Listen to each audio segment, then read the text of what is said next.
তোমার আগে কি বলবো? Before you. তোমার পরে After you. তোমাকে ছাড়া Without you. তোমার জন্য। For you. এবার আমরা ফুল সেন্টেন্স বানাবো, ওকে? তাহলে বলেন ইংরেজি শেখার পূর্বে ইংরেজি শেখার পূর্বে before learning English Before learning English. আমি ইংরেজিতে কথা বলতে পারতাম না। আমি ইংরেজিতে কথা বলতে পারতাম না। I couldn't speak in English. I could not speak in English. ইংরেজি শেখার পরে ইংরেজি শেখার পরে আমি বিদেশ যাব। আমি বিদেশ যাব। After learning English After learning English, I'll go abroad. I'll go abroad. বুঝা গেল? আসসালামু আলাইকুম my dear brothers and sisters, আপনারাও আমাদের সাথে সাথে বলুন বিফোর Before, পূর্বে বা আগে, পূর্বে বা আগে, আফটার after, পরে, পরে, উইদাউট without, ছাড়া বা না, ছাড়া বা না, ফর for, জন্য। জন্য। এই চারটা শব্দ বললাম, এই চারটা শব্দের পর ভার্ব আসলে ভার্বের সাথে আমরা আইএনজি বসিয়ে দিব। কি বসাবো? ING বসাবো। আর যদি ভার্ব না আসে তাহলে আইএনজি বসানো দরকার নাই। তাহলে মনে রাখার ব্যাপার এই ভার্ব আসলে কি করব?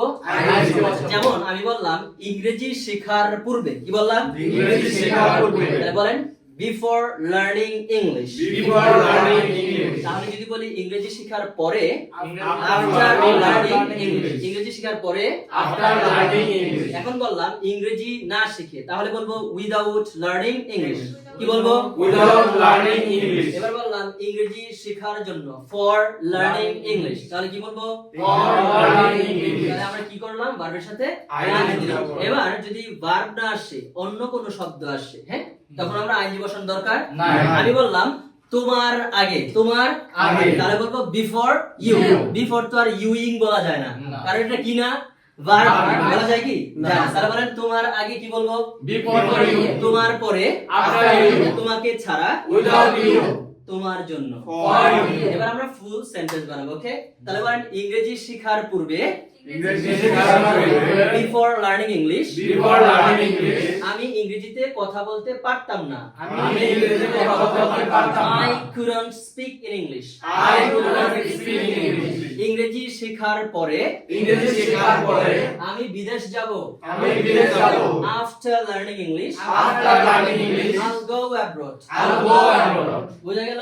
জি, স্যার। এবার বলুন without learning English Without learning English, ইংরেজি না শিখে ইংরেজি না শিখে we can't go abroad. we cannot go abroad. আমরা বিদেশ যেতে পারি না। আমরা বিদেশ তাহলে without learning English we can't go abroad. Without learning English, we cannot go abroad. ইংরেজি না শিখে আমরা বিদেশ যেতে পারি পারি না। না। এবার আমরা ভার্ব ছাড়া করছি, হ্যাঁ? তাহলে বলেন তোমার আগে তোমার আগে আমি ইংরেজি শিখেছিলাম। আমি ইংরেজি শিখেছিলাম।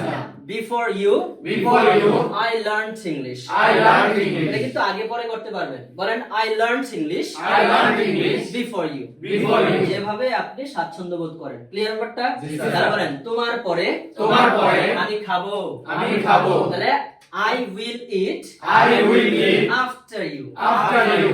তোমাকে ছাড়া আমি যেতে পারি না। তোমাকে ছাড়া আমি যেতে পারি না। Without you Without you, I can't go. I can't go. I can't go without you, এটা আমরা বলতে পারি। আগে পরে আপনি করতে পারবেন। পারবেন। এবার বলেন for you For you, তোমার জন্য তোমার জন্য I can do anything. I can do anything. আমি যে কোনো কিছু করতে পারি। আমি যে তোমার জন্য তোমার জন্য আমি যে কোনো কিছু করতে পারি। কি বলবো? আমি তোমার জন্য যে কোনো কিছু I can do anything I can do anything for you. for you.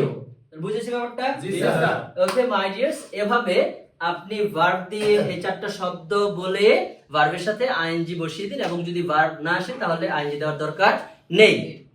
এভাবে চর্চা করতে থাকুন, তাহলে আপনারও কনফিউশনটা দূর হয়ে যাবে। দেখা হচ্ছে পরবর্তী ভিডিওতে। সে পর্যন্ত সবাই ভালো থাকুন।